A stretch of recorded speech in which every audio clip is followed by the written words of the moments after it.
Bonjour à tous. Dans l'épisode précédent, nous tentions de comprendre ce qui fait du design de Sonic 2 une merveille de flow que nous connaissons en explorant quelques ROM hacks. Et de ROM hack, il va en être question. C'est d'ailleurs en quelque sorte du tout premier ROM hack de l'histoire de Sonic dont nous allons parler dans cette chronique. Un ROM hack tout ce qu'il y a de plus officiel. Alors c'est parti pour les chroniques Sonic.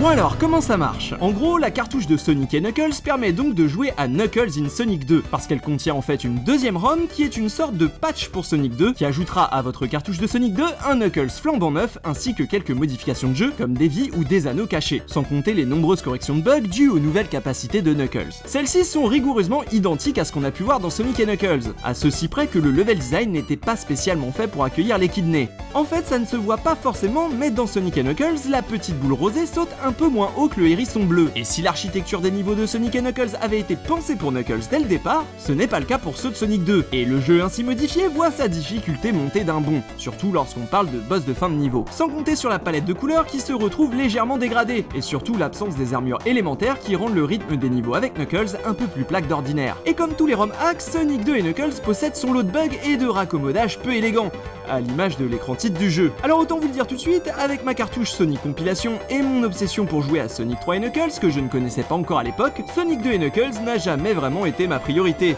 Et c'est en y jouant bien des années plus tard que je me suis rendu compte qu'en fait je n'avais simplement pas loupé grand chose. Merci d'avoir suivi cette vidéo. Si vous aimez la série, n'hésitez pas à aller voir les autres épisodes et à laisser un pouce bleu et à partager cette vidéo pour faire connaître l'émission. Je remercie encore une fois mes tipeurs sans qui cette émission et toutes les autres sur la chaîne n'existeraient pas. Et je vous donne rendez-vous donc très vite pour une nouvelle chronique.